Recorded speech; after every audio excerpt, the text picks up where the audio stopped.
she felt in the trap. I did. Like the French people. Okay. She said, looks like a cathedral. It's right. It looks like a cathedral. No, it's the city entrance. It's the city entrance. And really, I was not loving hearing my colleague, not because he was saying bad, no, he was not saying bad, he was saying very well the thing, but I wanted to keep the suspense. Never mind. Well, notice that at the entrance we have two doors. One here, one there. Look where they are going, to the right. So if they were coming in the city from outside, they are turning left. And to come through the second gate door, they were going to right. Turning left, then right. Keep your place. Look at me. Now I'm for some decisions. My colleague said, I have a sword in my hand. And the shield in the second. Now I'm not coming visiting like you, a soldier. I'm running. Coming from outside. Left, then turning right. And in a running way, I'm exposing one of my shoulders to the defenders here. Otherwise, in this area, otherwise in the inner area. So the two gates is a kind of fortification and defense system to defend the city against the attackers. And you can see this small building. What do you think it was? It is believed to be an area to heat the oil. Oh, for pouring. Pour on. Yeah, on the attackers. Oh, of It's course. cruel, yeah? Yeah. But if we think about the kind of weapons we have nowadays, it is less cruel. Yeah. But anyhow, it was in need in certain areas. It does not exist anymore. But it was in use. And I repeat that this was the second entrance to the city during the days of Crusaders. Okay? Mm-hmm. Let's go on.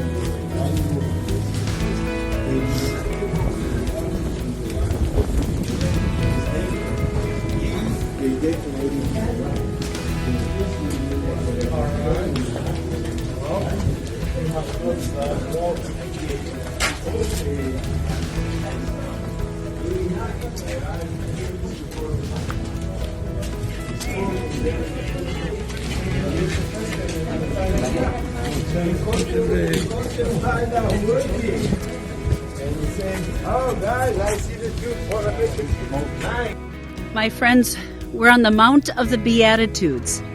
There's a big monastery here where we stayed. It was lovely. There's a church we're going to see.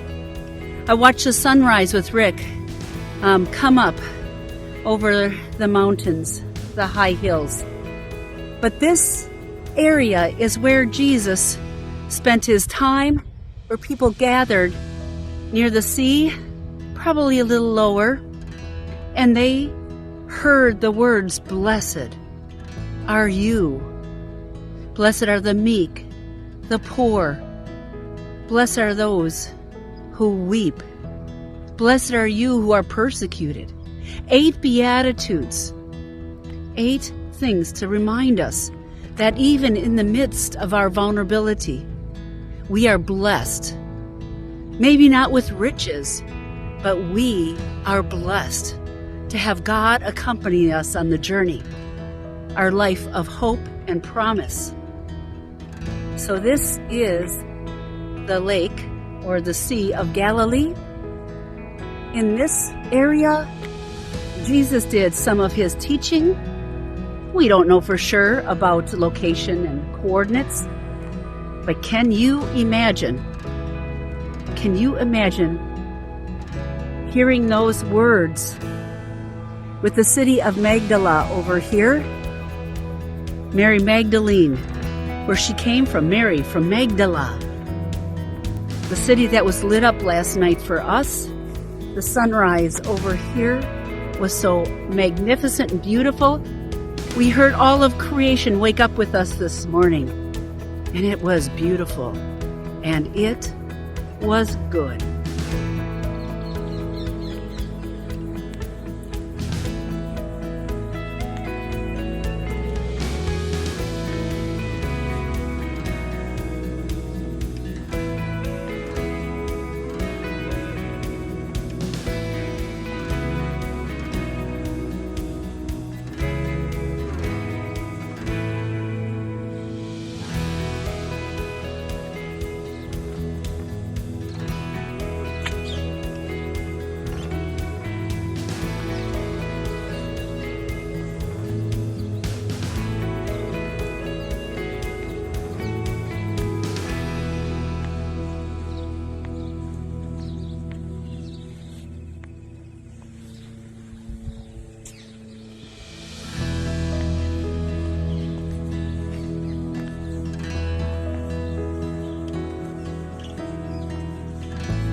Yeah. He didn't have a backpack on. I left mine on. All right. When a farmer planted his seed in his field, he would try to get as much in the good ground as he could in his field here. You see how the terraces are built. So some would have fallen on the road, on the path. You see how the path is, how it's packed down and hard? Mm-hmm. It had been crushed, and the birds would have snatched it away. And some of the seed would have gone in rocky soil. Now I should think rocky soil was like this. It actually meant bedrock, like this. And you know, see where the grain would have popped up really fast because it had water and a little earth, and it would have been fast. But when the sun came out, and the summer, spring would come, it would dry up. It would die. Some of the seed was falling in with the thorns and the thistles and the briars, and it would have grown to produce no fruit because the weeds take all that nutrients away from the grain, so it wouldn't be able to produce anything. And then the rest of the seed falling on the fertile soil would have grown. Produce 30, 60, 100 times. Now, Jesus said that, and the disciples looked at him and said, "What do you mean about this seed?" They did. They asked him, "What do you mean about this?" He told them a seed represents the Word of God, right? The Word. So somebody will hear the Word, but they don't really accept it. They don't really pay attention to it. It's not important in their life. The devil just snatches it away from them. They don't stand much of a chance, do they? The devil just snatches it away. Some people hear the Word and they get excited about it. They grow up in the faith, and all of a sudden something happens. Somebody calls them something, something happens in their life, and their faith just withers up. They have no faith after that, so they produce no fruit. Nobody. And some people hear the Word, but the world is too important to them. They have their sports, they have their job, they have something else that's more important. So even though they know the Word exists, they produce no fruit. So, but other people hear it, they take the Word in their heart, and they produce fruit. They produce people. They skip the Word. They love the Word. And those are the ones that Jesus was talking about here, right? Also, we know when a man built the vineyard, he went to another country, didn't he? So he went away and left his vineyard in charge of tenants, tenants. So the tenants would control the vineyard until the time came for the harvest. When the harvest came, the master sent his servants, her servant, to collect his part of the harvest. So the servant came, and what did the tenants do? They beat him up, threw him out. And the master sent some more servants. They killed them. More servants. They beat them up or killed them. So he ran out of servants, I guess. He said, "This is not working. I'm going to send my son." So he sent his son. And the tenants saw the son coming and said, "Look, there's the heir. We kill him, everything will be ours." So when the heir came, the vineyard had killed him. Now, Jesus looked at people and said, "What will happen when the master comes?" And they said, "Well, you should give him a very terrible death. So come out and kill him." And Jesus looked at his people and said, "Exactly." Beautiful rosemary bushes. You like rosemary? Yeah. Oh, it's good. But they grow wild. You notice on the side of the roads here, you can see rosemary growing up everywhere. I wondered what that was. This is Nazareth Village. So this is a reenactment using all natural resources that they would have had access to. So we are seeing what it might have looked like here in Nazareth when Jesus was growing up in the first century.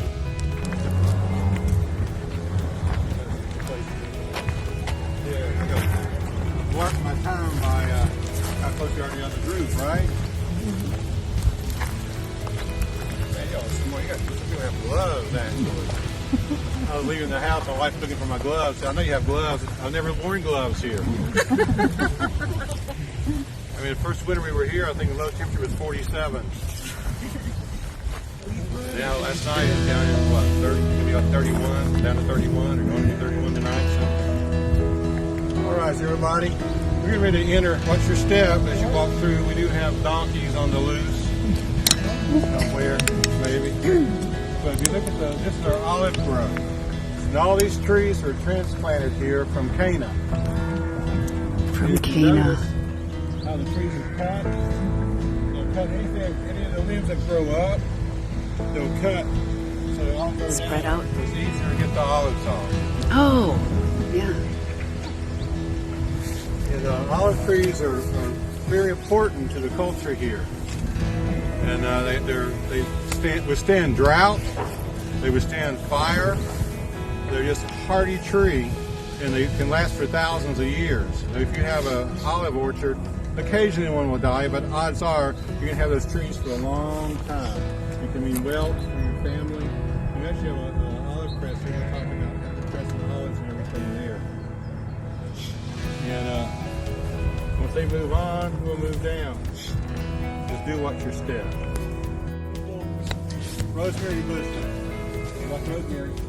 Right, good. When they grow wild, you notice on the side of the roads here, you can see rosemary growing up everywhere. I wondered what that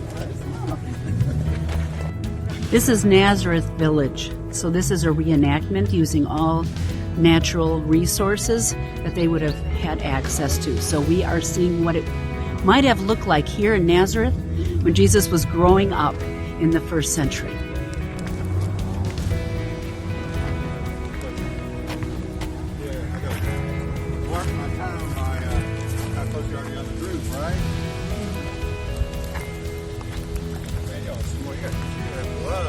I was leaving the house, my wife looking for my gloves. I know you have gloves. I've never worn gloves here. I mean, the first winter we were here, I think low temperature was 47. Now, last night it was down in what, 30, maybe about 31, down to 31, or going to be 31 tonight, something. All right, everybody, we're getting ready to enter. Watch your step as you walk through. We do have donkeys on the loose somewhere, maybe. So if you look at this is our olive grove. And all these trees were transplanted here from Cana. From Cana. How the trees are cut. They'll cut any of the limbs that grow up. They'll cut so they all go Spread down. out. It's easier to get the olives off. Oh, yeah. And olive trees are very important to the culture here. And they withstand drought. They withstand fire. They're just a hardy tree, and they can last for thousands of years. So if you have an olive orchard, occasionally one will die, but odds are you're going to have those trees for a long time. It can mean wealth for your family. We actually have a pressing olives and everything there. And if they move on, we'll move down. Just do watch your step. Time in it. And they take mix olive oil with it, and they put on dip their bread in it. What's it called? Satar. Sitar?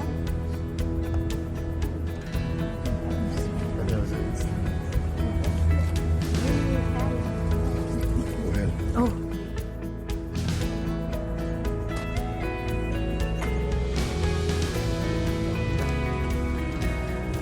That's why my head is exploding.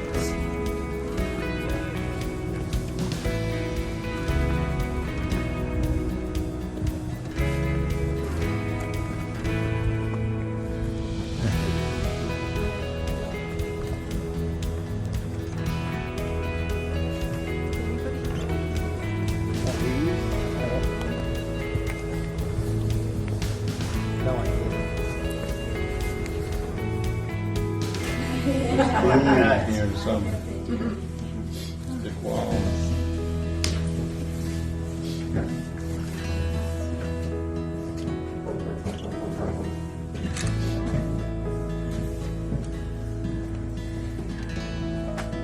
Got everybody. Got one more. All right, this is our olive press. Again, it's built like one would have been in that era. I see a couple different styles, but it's basically the same. What we would do is take everything that comes off the olive tree and throw in here, right? Like, knock the olives off, there'll be little teeny branches, little pieces of stick, something. Put it all in there, and hook a donkey up to it, and roll it around. And you see this is one big millstone. Well, that tied around your neck, do you? You want to picture that real easy. So in the fall, we actually do put the olives in there and crush them and have the donkey and everything going on. What happens after they crush it and get it, they'll have like a mash. In Tennessee, I would call it a mash. I don't know, but something. And they would put it in these baskets like this. These are pretty well used, so you really do use them. And you would put stuff all back in here. It should go over better. At the end of this day, so you would push everything that came out here would go in this basket. Then we would take the basket, and of course every person would have their own way of doing it. So they would bring the baskets, which 7, 8, 9, 10, they would put them over this hole, which is about 18 inches deep. And they'd stack the baskets up over that hole. Then they would release the pulley on this big arm, and that weight would come down, right? But to make it even better, they take these stones that weigh about a quarter ton each, and they pick them up. Who wants to pick it up for me? No, I think I broke the rope one time trying. But anyway, take about not a quarter ton, half ton. That's half tons. So they would put all that weight on there. All right, that'd be the first press. And guess where the first press would go to? First fruits. The temple. That's right, to the temple for menorah. So they would do that, then they would put the same baskets back, and they would do it again, and put even more pressure. Just put pressure, intense pressure on it. That'd be your second press. They would use that to make your perfumes, your cooking oils, your medicines, anything like that. That has to be somewhat pure, but not 100%. Okay? They would do it again. This time they would probably adjust the beam, pull it out, adjust it, rub everything down, and they would put as much weight. I mean, they would put they would put as much weight as they could. That would be your third press. And that would give you your lamp oil. You can see the lamp. And for your soaps. So Jesus could have picked anywhere to pray on that last night, but he picked the Garden of Gethsemane. In Hebrew, Gethsemane is Gethsemane, which is olive press. So he prayed in the Garden of Olive Press. He prayed 3 times. Each time the pressure got more and more and more to where it said he sweated blood, right? So today we can look back and see that. I mean, they may not know that night, know the night or the next night or whatever. But eventually we can look back and see. Like I said, in the Bible there are things that are so intertwined, things you never imagined are there. This is one of the great ones, I think. That pressure, you see that pressure on it. All right?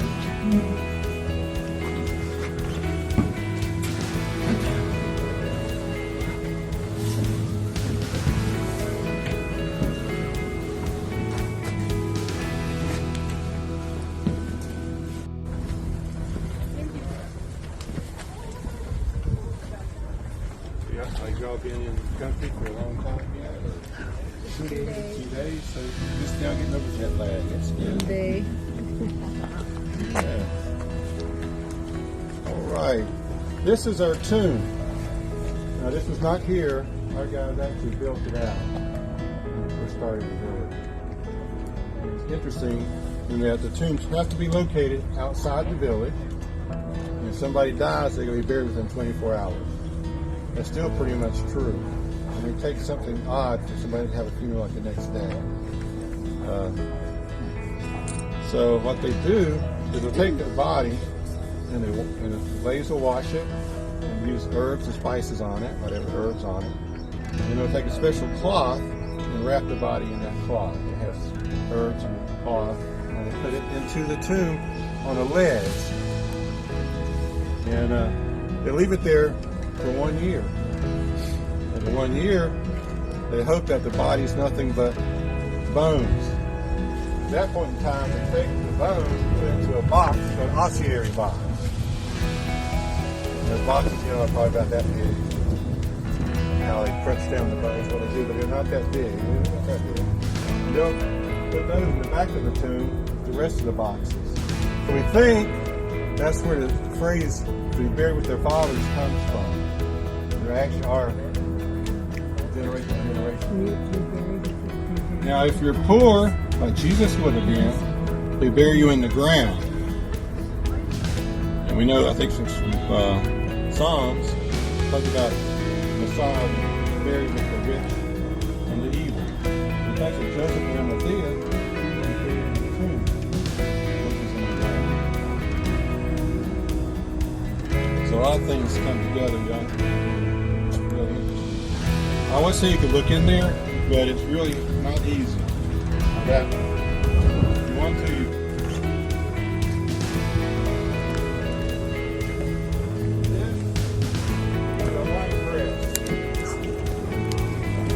Interesting how they found it. Archaeologists were walking around the trail and they looked over and they saw some kind of rock formation. So they thought it was interesting. So that's how archaeologists are. They start digging. And they found this. And this is where the scrapes would be in. And there's a channel to go down to a vat that had been lined. And they would have taken the wine out of that vat and put it in jars or wine skins. And only new wine skins, right? Because old ones would crack. Alright, so remember the bare feet? Anybody know why you would use bare feet to squish your grapes?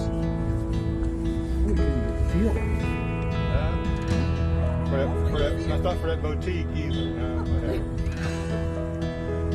Have you ever been into a grape and crushed the seed? It's bitter. So they do it barefoot, so it was squish the grapes, get the juice out, but not crush the seed. I always think about this is not dating me, I hope, but Lucille Ball doing it in the big tub with their bare feet.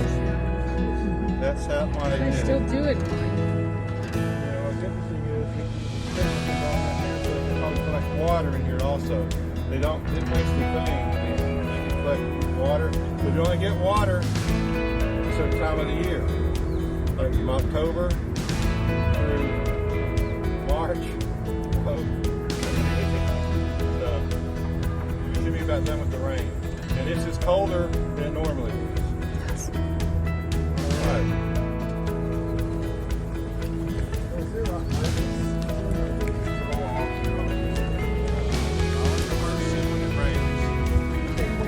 When it rains. Oh, when it rains? Usually around October. It just rained. But it's not October, thank God. Have y'all been to Jerusalem yet? No. So the trees there in the Garden of Gethsemane are 2,000 years old there. Really? They're that old. This is our oldest tree. It's 400 years old.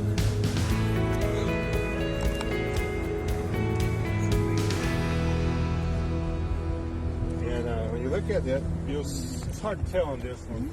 We're going to have little shoots that come out of the root. You take the piece of that root with the shoot and plant it, you get an olive tree. Remember from Isaiah, they talked about the shoot and the root of Jesse. He's talking in reference to Jesus coming through David, the line of David.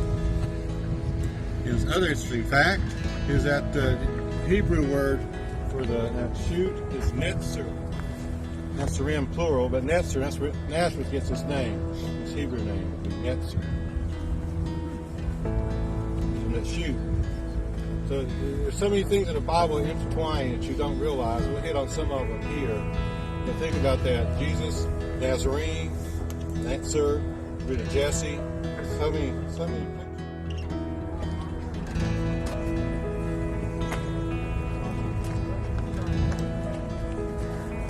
That's why my head is exploding.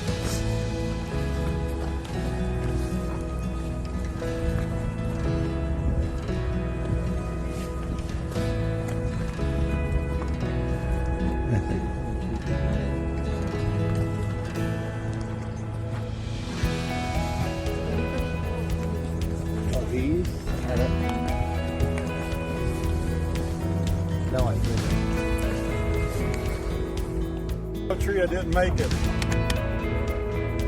We think, I know.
Like I said, we use the equipment like it would be in that century.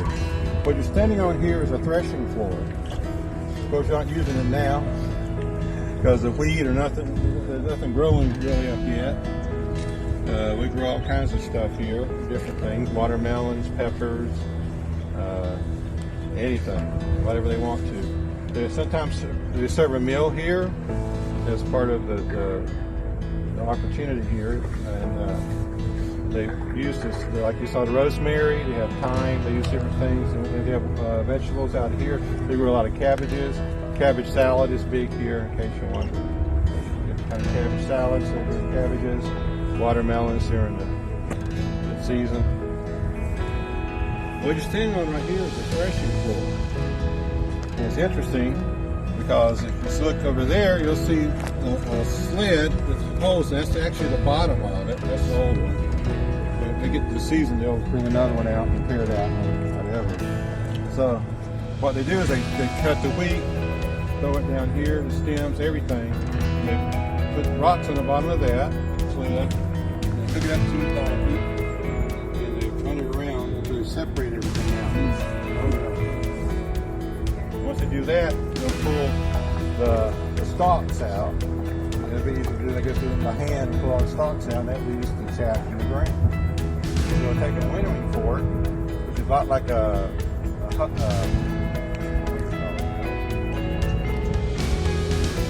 pitchfork, but different.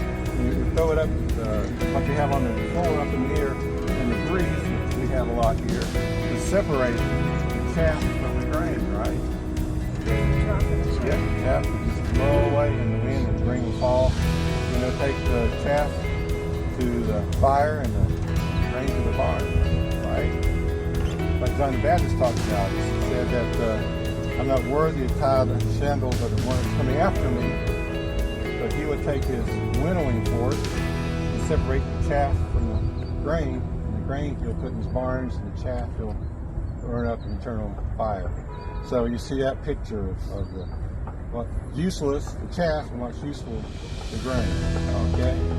We'll talk about that many different times through here, about that separation. Basically good for you, and bad for what's usable.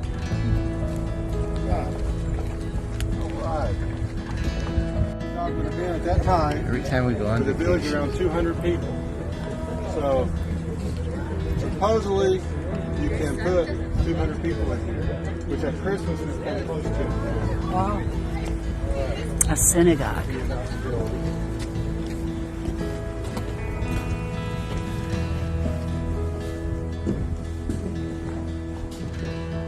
Another place people like in the summer.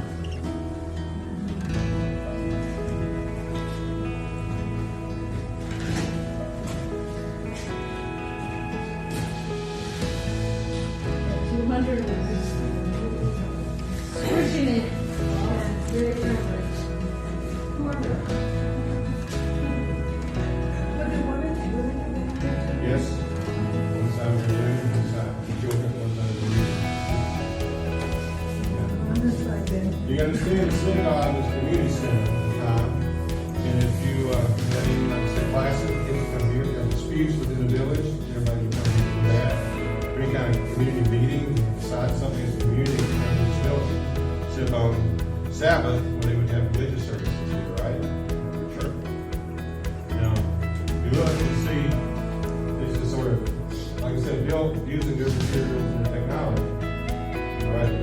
They still use some made of mud mixture, which is water, dirt, lye, straws, and ash.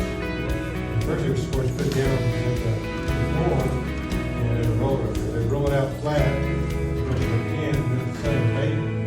You see it's a hard stuff. They would build the walls and do the same thing. They would put the rocks together. They also do this plastic. Now, roof, you would have you see the beams and the reeds. On top of that, you have 3 layers. The first layer would be the mud mixture. The next layer would just be dry dirt.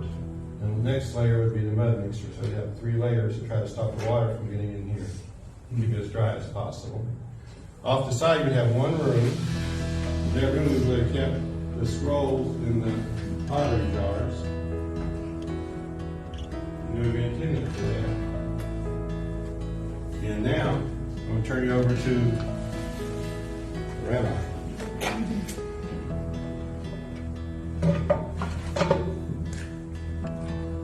When Jesus came into the synagogue in Nazareth, he read these words. The Spirit of the Lord is upon me, because he has anointed me to bring good news to the poor. He sent me to proclaim liberty to the captives and recovery of sight to the blind, to set the oppressed free, to declare the year of the Lord's favour. And he rolled up the scroll and sat down. And everyone's eyes were upon him to see what he'd say next. Today, this scripture is fulfilled in your hearing. Well, everyone was amazed because he's saying he's the Messiah. And this is Jesus that everyone's grown up with. How can he say he's the Messiah? So then Jesus said the following words.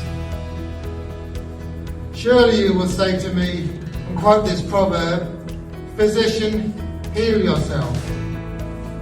And you will ask me to do the things here in Nazareth that you heard I did in Capernaum. Well, I tell you, a prophet is not recognized in his hometown. You see, there were many widows in Israel at the time of Elijah the prophet, when the skies were shut for 3.5 years and there was no rain. And there was a severe famine in the land. Yet Elijah wasn't sent to any of those widows, but to a widow in Zarephath in Sidon. And there were many lepers in Israel at the time of Elisha the prophet. Yet not one of them was cleansed, apart from Naaman the Syrian.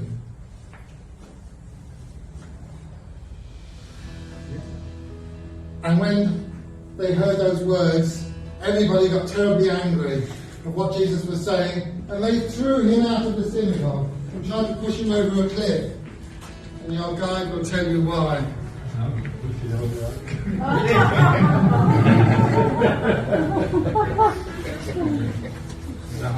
No, but you can see that Jesus proclaimed himself as Messiah, but he told stories about non-Jews, Gentiles, because Zarephath is Lebanon and no Syria, the Syrians. So they were like two enemy states, especially the general. So Jesus talked about healing those people and about how God blessed them. He didn't talk about blessing the Jews. And the Jews were looking for a Messiah that would get them out of their captivity. They've been in captivity, they've been oppressed for a long time. It's Babylon, really. They've always had issues. So now they wanted the Messiah to come and drive out the Romans and give them their freedom. But Jesus came with the thought of your spiritual freedom. Remember it said that thing, to free the oppressed, to the sight to the blind? That's why he came. They didn't recognize that, so that's when they got so angry. And they drove him out of the temple and were to take him, and most people think, to the precipice over there, Mount Precipice, and throw him off. So again, yeah, that's it over there. The precipice. And y'all know what valley it is too, right? Megiddo? Armageddon. Oh, that's right. That's a good view of it from up there. Armageddon. All right, well, I'll take it the easy way around, so you go down the steep stairs.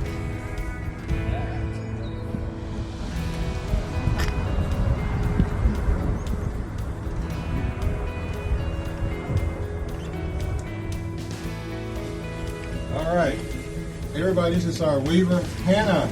She's our superstar. She makes your clothes. You know it's going to be that way, all right? Hey, now, you saw the sheep. So every spring, when it starts getting hot, we're supposed to shear them. We just hope that the carpenter sharpens these a little more. A little rusty. So we shear the sheep, bring their wool up, and put it to a tub like that, and wash it really good. Get everything, the nits out, whatever we can get out of dirt, clean up the best you can. And we'd run it through a comb like this, which is very sharp. They tell me not to get near it. They pull it through there and come up with something nice and clean like this.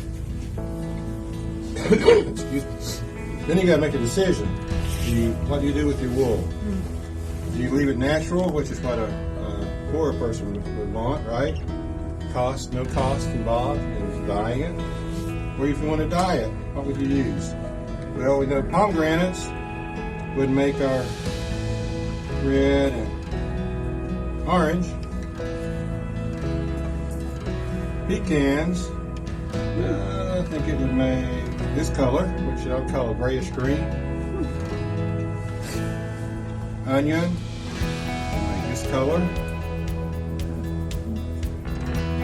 And then, one of my favorites is yellow, dark yellow. Very expensive. It would have gone to a merchant or somebody, some money, rabbi. And that's what I'm going to ask you. What do you think it's made from? Who? Saffron. Oh man, you got quick. Which my wife tells me expensive today too. It is. So it would really be expensive then. But the most expensive. All right, we could do that. Yeah. The purples and the blues. You know, they used the purple robe on Jesus because they said he was like king of the Jews, right? So it would be like royal colors. The blues and the purples, the most expensive of all. Can you guess where it came from? Isn't it ink or something?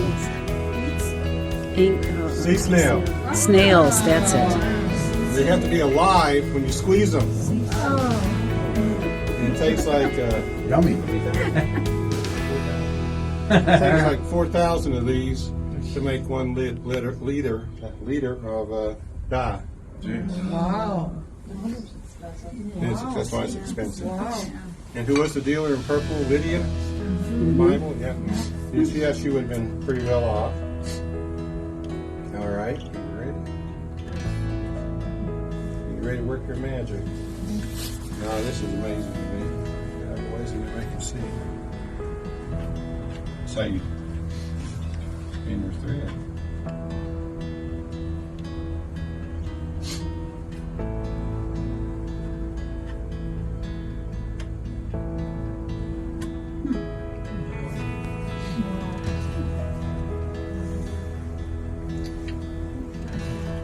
I bet your hands are soft from the lanolin and the wool. And if you do that, you can't use it immediately because of tension, right? Use that tension. You have to let it sit, make a ball out of it, and leave it sitting for like a month. So you see the time involved to get this where it's like that.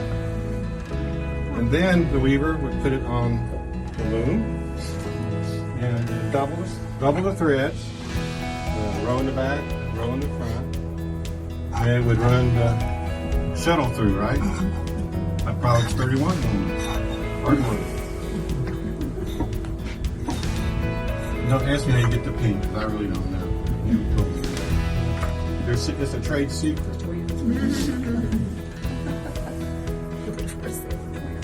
Yeah, the baby girl.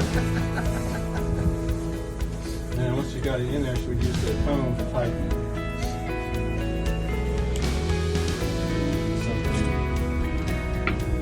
like this. Together. Abraham.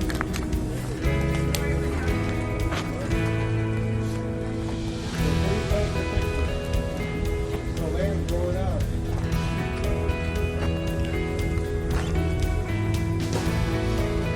Right. In the Bible, we hear a lot about the relationship between the shepherd and his sheep. Even 23rd Psalm, the Lord is my shepherd. He makes me lie down in green pastures. Right? He takes us aside to still waters. Well, the sheep like to eat.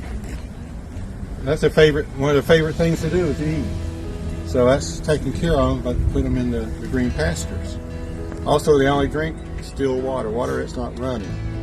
So that's how the shepherd looks after them, just like God looks after us. Make sure we're taken care of. The sheep are really interesting that they listen and are very docile. They listen to the shepherd. So when he calls their names, they'll come to him. So as you see here, they like to eat. So you don't want to keep them around your village very much. So you got to take them out to the pastures. You read about that in the Bible. They've taken the sheep out to the pastures. You understand why? You see one eating off the olive branches. So when they're out, you have to spend the night lots of times. So find a place like this with a dent in the wall, with a rock or a cave, and they'll build a little corral around it. They'll use limbs and branches that they got, and the shepherd will build that, and then he'll lay down in front of the door to keep the sheep in and any predators out. As Jesus said, I am the door to the sheepfold. And it talks about the sheep hearing only his voice. Talking about us hearing his voice. They won't listen to anybody else. Like they will bring them back, all the sheep back. All the shepherds come in, let's say, to the village. They put all the sheep in one corral. And while they're in there overnight, you just hang out. But in the morning, when the shepherd comes, he calls only his sheep come. You have hundreds of sheep, and his 20 or 30 will come to him. And sheep are relatively nice. They're quiet, docile. But goats are a different story. Now, usually you'll find goats and sheep together. You don't here. Have anybody been around goats? They do what they want to do. They'll climb on things. They'll come on your porch, and the neighbor's porch. My daughter, they come to her porch. They get loose. So they just do whatever they want to do. So Jesus talks about that, doesn't he? You're going to separate the sheep from the goats, because the sheep are docile and listen to the shepherd's voice, but the goats don't. So he's got that picture again, a separation. The ones that listen to the word, those that don't.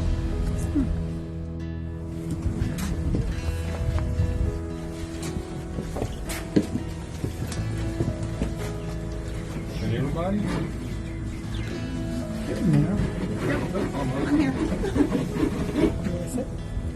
All right, everybody, this is our carpenter, Joseph. Hi, Joseph. All right.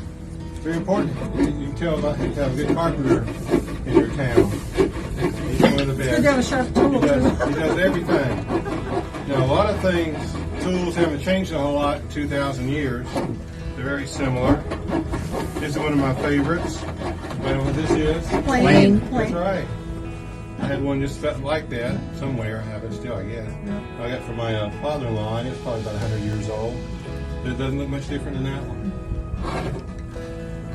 All right. They also use adze. And they still use this all over other parts of the world. I don't know if they do in America ever. I've seen it. Sort of hammer, little axe on one. They also use rocks. All right, because it's a volcanic area. We have a rough rock, which what do you think to do with this one? That's right, they sand with it. Oh, that's what you do. All right. And then the smooth stone, we use it for sharpening tools. All right. Give a little piece of Black & Decker. kind of wood is that? And it's not from an olive tree because it's just straight. So cypress. Cypress. Yeah. You know what that is? Drill. Yeah. They don't let me do that.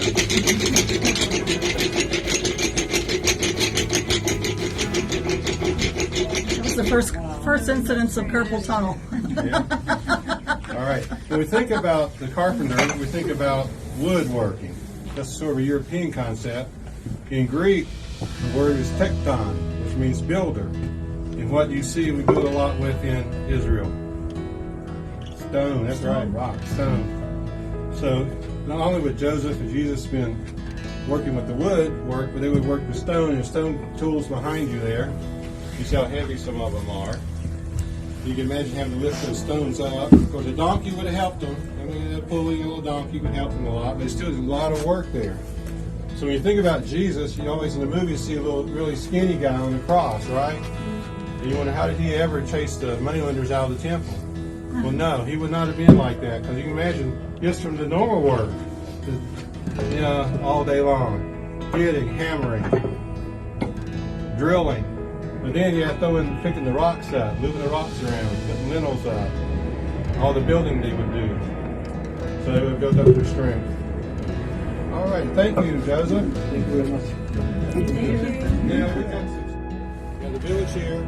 We have a volunteer group. It all falls under Serve Nazareth. I'm sorry, Nazareth Trust. Serve Nazareth is a volunteer group. So we all work together here.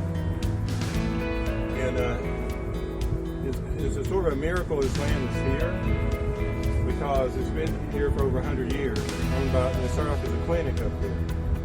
Now they tried to sell it. They had it sold one time, and the sale fell through, or just were never invented it. Then when they were founded, there's the vineyards here 2,000 years ago. But remember what Jesus said? A man planted a vineyard, doing a wall around it, with a guard tower, wine press, and that. So this may be exactly what he was talking about in the Bible. And you would have walked here, and as you travel around Israel, you'll find that anything from the first century is probably 20 or so feet down. Especially Jerusalem, like I talked about Joseph's house, you got to go down to where his house would be. Because over the centuries, things fall in, there's wars, earthquakes, whatever, but things fall on top of each other. But this would have been, he actually could have walked here and played here, because when the grapes are ripe, the whole community helps. And everybody would have helped get the grapes ready. All right. And if you notice how green everything is, we talked about the poppies. If you go through the Galilee, this is the time of year, everything's green and all the flowers are growing. And the Galilee is known